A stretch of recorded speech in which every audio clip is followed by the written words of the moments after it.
Welcome back, everybody. My name's Token D Rock here with another video. I hope all of you are having a wonderful day. In today's video, we're going to be talking about a cryptocurrency exchange looking to go carbon neutral. We also have Australian banks looking to get into crypto trading services.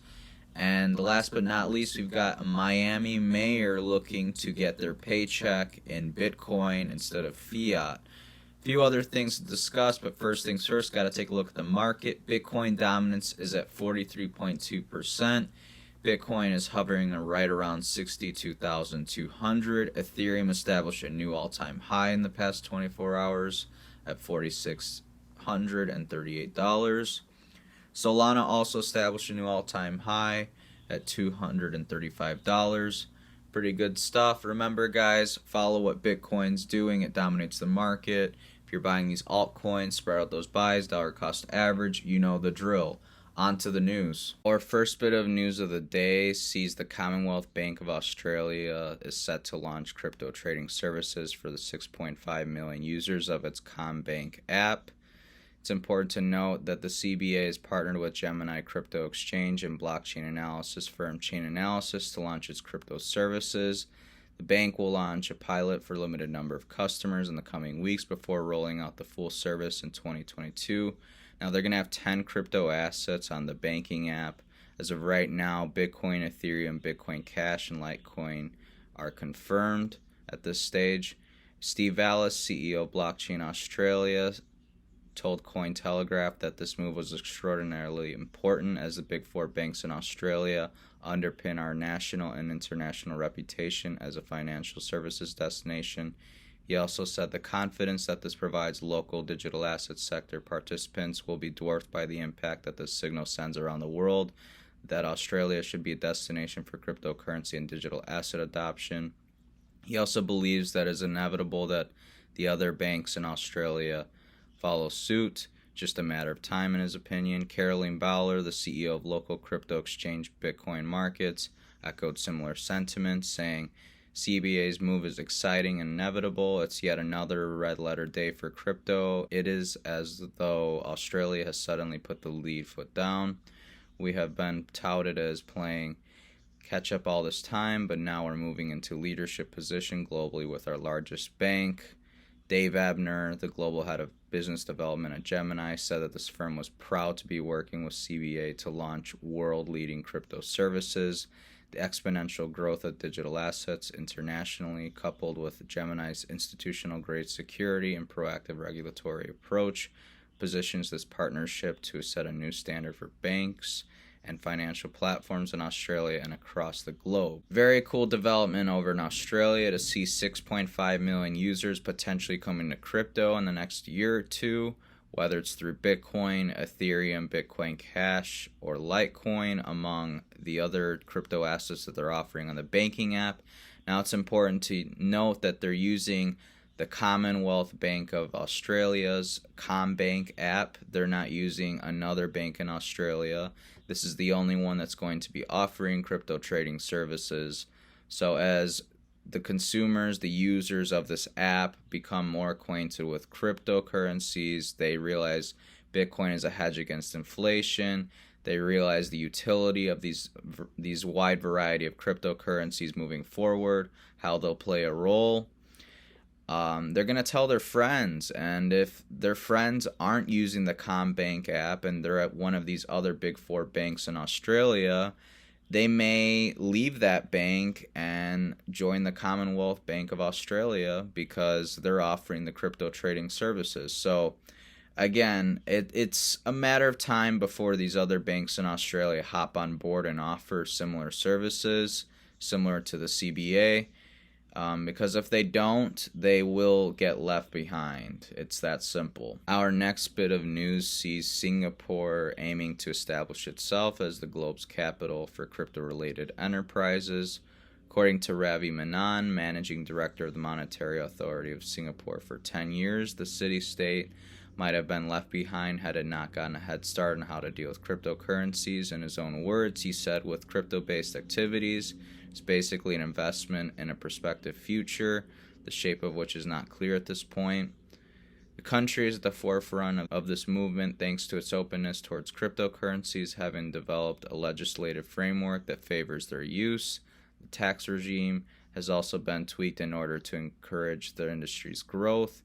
MAS is putting very strong regulation in place to allow businesses that meet its requirements and address the numerous threats to operation. Singapore must increase its security measures to address threats such as illicit flows. The city-state has become a magnet for cryptocurrency companies, from Binance Holding, which has had a series of disputes with regulators around the world, to Gemini, a United States-based operator targeting institutional investors. Following the implementation of the Payment Services Act in January of 2020, 170 firms applied for an MAS license, bringing the number of applicants to around 400. Since then, only a handful of cryptocurrency businesses have gained the coveted licenses, with 2 being rebuffed. Around 30 applicants withdrew their application after interacting with the regulator. It's important to note that the DBS Group, Singapore's biggest bank and a pioneer in creating a platform for trading digital tokens and offering tokenization services, was one of the organizations that received the license. Other banks and technology companies in the city-state, such as OCBC and IBM, have also joined in. Singapore's not stupid, you guys. They see the writing on the wall. They see people around the globe are adopting cryptocurrency. They realize that businesses around the globe are adopting cryptocurrency. They're a big business hub in Asia. So they realize that if they were to take a hardline stance and ban Bitcoin or cryptocurrency as a whole, kind of like what China did, well, all these businesses there may move elsewhere, meaning less revenue, less tax dollars, less money flowing into Singapore, which is bad for, the government, its citizens. That's less tax dollars to, pave the street or whatever. Basic utilities like electricity, water, all that stuff would suffer as a result of tax dollars flowing out of Singapore if they were to take a hardline stance like banning cryptocurrency. So that's why they are looking to regulate cryptocurrency, make sure that there's no crimes being done with cryptocurrencies, there's no money laundering, none of that. So good on them. They're very smart for thinking this way, in my opinion. Our next bit of news sees cryptocurrency exchange BitMEX has become one of the first exchanges in the sector to announce their carbon neutral status, as well as vowing to offset emissions of all Bitcoin transactions to and from the platform. In a statement, they expressed their intention to further than merely balance their emission output, citing a recent purchase of 7,110 tons of CO2 credits, approximately valued at $100,000, in partnership with AI carbon data tracking firm Fakama. Reportedly, this will ensure the platform sustains operation for the upcoming calendar year, as well as offset emissions caused by Bitcoin transactions to and from the platform's operation servers. BitMEX asserted the need for a unified approach, stating a holistic effort needs to include research into environmental impact, but also fundamental education about the possibilities unlocked by crypto technology. Now, it is important to note that presidents and prime ministers worldwide have met to address significant concerns with the insidious demise of our global habitat, continually stressing the importance of remaining below target levels for global warming temperatures. Greenpeace Executive Director Jennifer Morgan spoke at the Reuters Impact Conference about the growing trend of corporations evading their planetary responsibility through the adoption of carbon credits, passionately stating, "There's no time for offsets. We are in a climate emergency, and we need phasing out of fossil fuels. These offsetting schemes are pure greenwash so that oil companies, can continue to do what they've been doing and make a profit." On one hand, I do agree with Jennifer Morgan. I think companies use this tactic too often as a form of greenwash to say that they're, doing X, Y, and Z for the environment when they're really not doing a whole lot of good for the environment. But I think at the same time, it's important to note that they're at least trying to cooperate. They're at least trying to offset their emissions, which is a whole lot heck of better than a lot of other corporations out there that just pollute like crazy. I'm not going to name them, but we can name a few right at the top of our head. It's not hard. And with these talks about how bad Bitcoin is for the environment, like, come on, there's people in the crypto space looking to offset these emissions that you're complaining about. So stop being such a negative Nancy and give this cryptocurrency exchange a pat on the back. I'm not saying they need to be put on this pedestal like, oh my god, you're so amazing for wanting to do these things, but give them credit where it's due. That's all. Last bit of news for the day sees the Miami mayor, Francis Suarez, planning to accept his next paycheck entirely in Bitcoin. Just yesterday, he posted on Twitter. He said that he aimed to be the first United States lawmaker at the state or federal level to accept part of his salary in Bitcoin. Public records show the Miami mayor's salary was $97,000 annually between 2016 and 2017, meaning he could receive a monthly paycheck of more than $8,000 or 0.13 Bitcoin at a price of $63,404, assuming residents did not vote to increase his compensation for public service. Suarez said that he would prefer to use an app like Bitwage or Strike rather than have the local government go through the effort to convert his fiat paycheck into crypto. Here's the tweet right here. Now, it's important to note that Mayor Suarez, who said he owns Bitcoin and Ethereum, has been vocal about his intentions to turn Miami into crypto hub, with the most progressive crypto laws in the United States. Many businesses and events in the crypto space have flocked to the area, including the Bitcoin 2021 conference in June. Venture capital firm Borderless Capital is launching a $25 million fund to support blockchain startups based in the city of Miami.